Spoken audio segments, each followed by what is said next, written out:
MLS information, map overlays.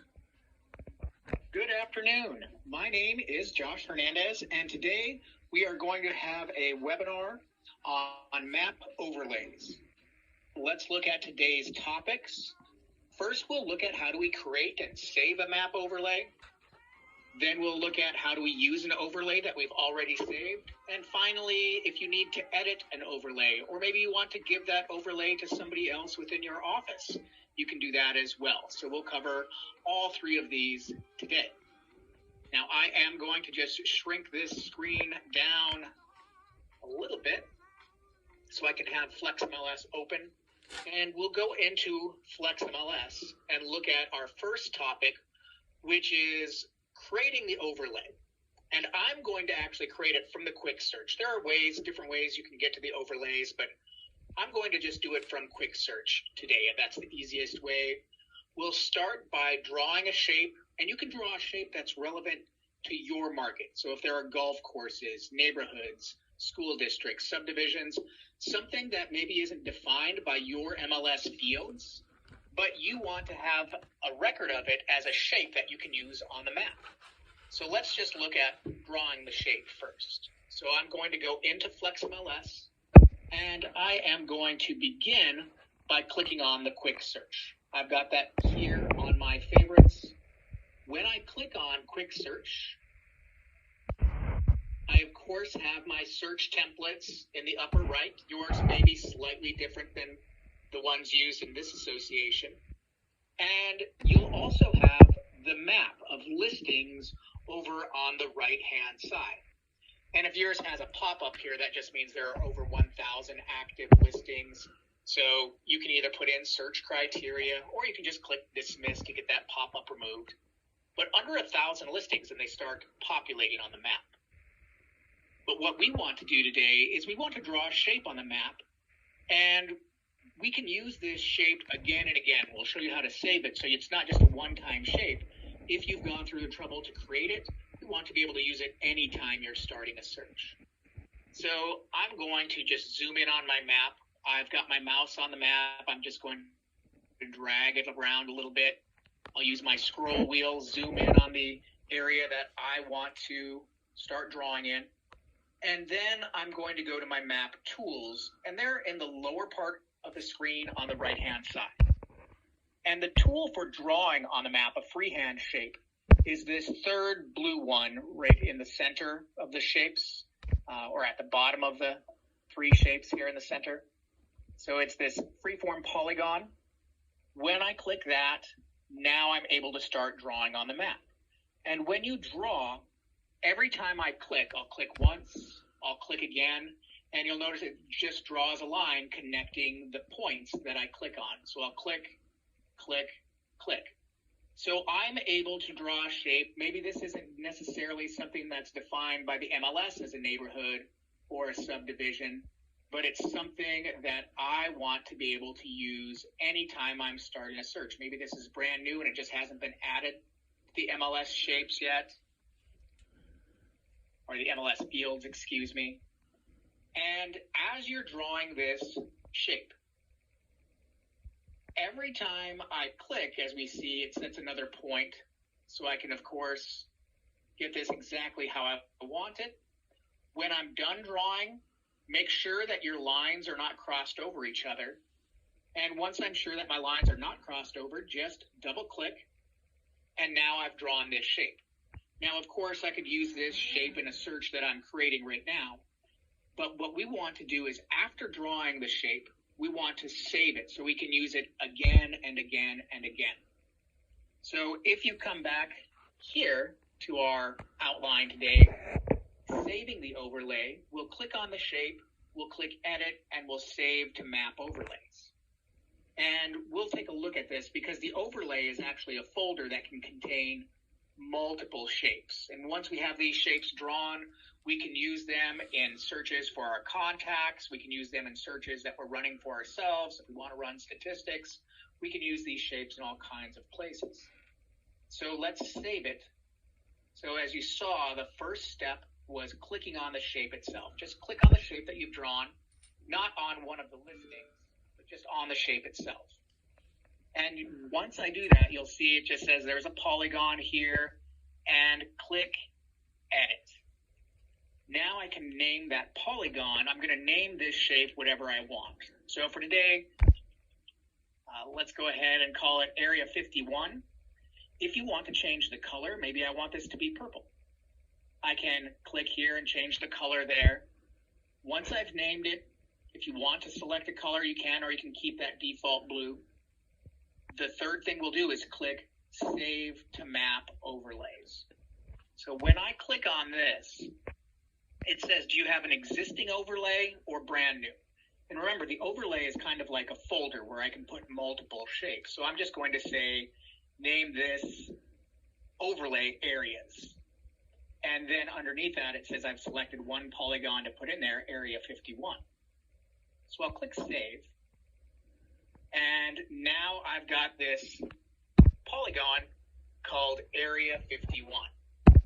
And I created an overlay folder, actually. I could put different shapes in there as well. So just as an example of that, let me draw maybe Area 52. So I just clicked in my search criteria, the shape was there, and I clicked to remove that. And I'm going to bring in, we'll call this Area 52 on my map. And I'm just going to draw another shape. Now I'm not going to make this one too complex, just for the sake of time. We'll come through and I'll come in here. And again, this is a brand new shape. You'll see it here. It's just called Polygon, but I can save it to my areas overlay that we just created by clicking on the shape, clicking Edit, and then I change the name. I said we'd call this Area 52. And then we'll save this to our map overlay. And now I can say, we'll add this to our existing. We have one overlay called Areas. We'll add that. You'll see it selected in here, and I'll click Save. So now that I've saved these overlays, we can actually use them, like I said, for our contact searches, but I can use it on any search that I'm creating. If it's for myself, if I'm saving it for a contact, maybe I want to look for comps within this. I could look for closed listings within this. I can use it on any search that I create. And so just using that overlay, we'll use the location bar. And so I'm just going to begin a brand new quick search. So I'll click on quick search again, start the whole process from scratch. But to use one of those overlays that I've created, at the top of any search template, it doesn't matter which one I use, residential, maybe I want vacant land and lots, commercial, residential lease, whatever your MLS has. If I select one of these templates, I still have at the top of any search template this location bar. And you'll see my mouse hovering back and forth. It says type in an MLS number, address, or map overlay. Now, I've only got one overlay called Areas with two shapes in it. You could have more areas. Maybe I want areas. Maybe I want a golf course. Maybe I want a school district that I can create. I could add more. We'll take a look at that just at the end. But we'll say Area 51. If I double click on that, it gets added and you'll see it come in here. Now we're looking in vacant land lots. We created that on a residential search, but the overlay can be used for any property type, any search template. And if I wanted to add in Area 52, just click up here and we'll click Area 52, double click on that. And now you'll see both of them have been added. Zoom out a little bit.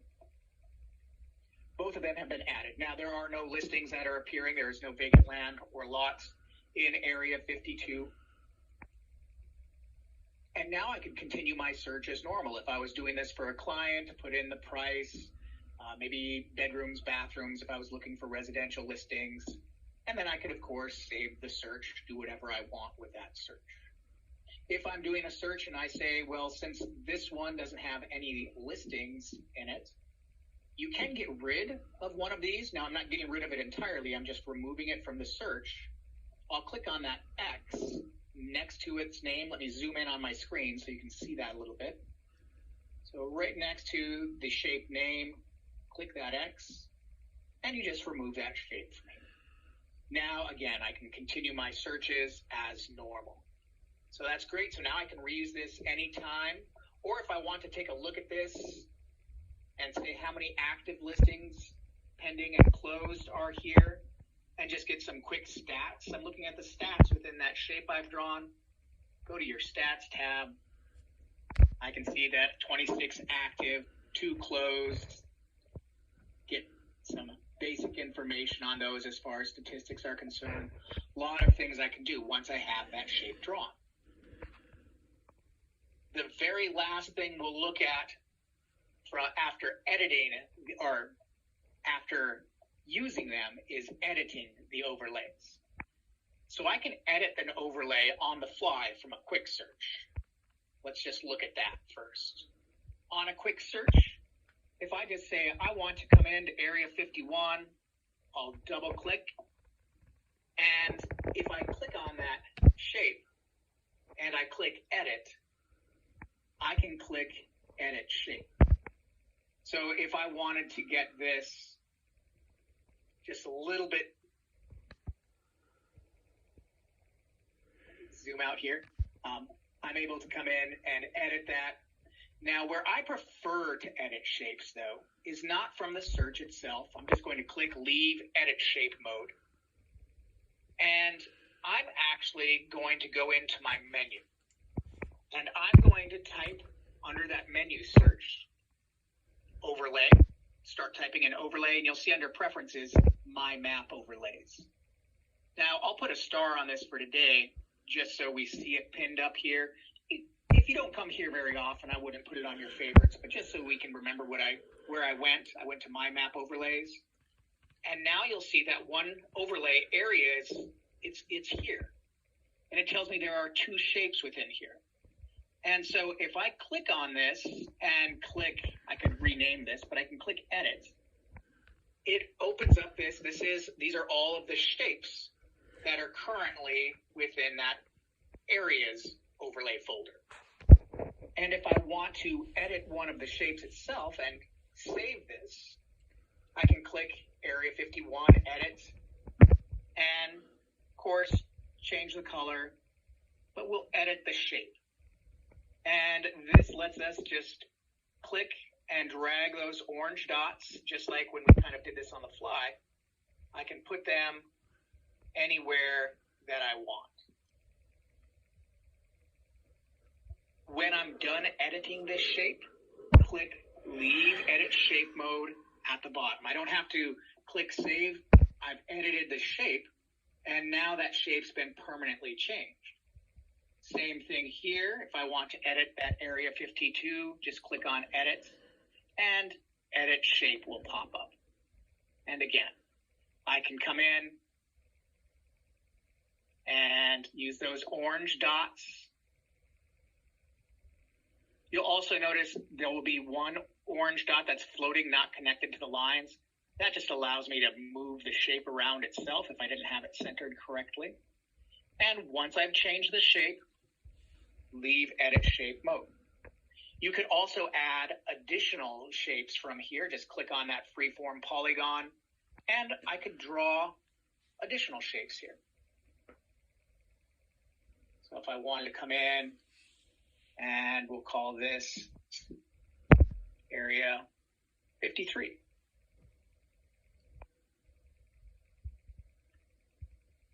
And click to edit it, give that a name, Area 53. And we'll change the color on that one as well. And now that's Area 53. I've got 3 shapes in this area overlay now, Area 51, 52, 53. I've changed those shapes. I can use those shapes on any search that I create for myself or for my contacts. And when I click Save, that's going to be at the top right of the screen where my mouse is hovering. I'll click on Save, and I'm just resaving this to areas. I'm not adding a new overlay or new shapes. I added a new shape to this existing overlay. So I just click on Save. And when I clicked on next to save, edit another overlay, and got my overlays pop up. I could start one for school districts or golf courses. But what I wanted to show you here, the very last thing, is when I select some shapes in one of the overlays. So I've got this overlay, areas, with 3 shapes now. Tells me when I created that and last edited it. I have the option to give to somebody. So I could give that to somebody within my office. Now, I don't think I've got other training accounts here that I'm going to be able to give that to, but you're able to give that to other members within your office. You can't give it to somebody outside the office, but when you give it to somebody within your office, then when they go to a quick search, I'll click on quick search to demonstrate, and they click on that location search bar, they'll see those areas available, or in this case, areas, but whatever you name the shape, they'll see those available. If you've given an overlay that has many, many shapes drawn, you're only going to see about the first 10 or so overlays that you've saved as far as the shapes are concerned. So you can also begin typing in what you're looking for. So if I type in area 51, that helps you sort through and find any of the overlays that you've drawn if you have a lot. And if you give that to somebody else within your office, they'll also be able to go through and type in what they're looking for and use that on any search that they're creating. They'll also be able to see that under My Map overlays as well. Since you gave that to them, they'll have that entire overlay there, and they could edit it for themselves if they want. So that is a quick look at creating overlays, using the overlays, and editing and giving those overlays to somebody else. Again, you can use those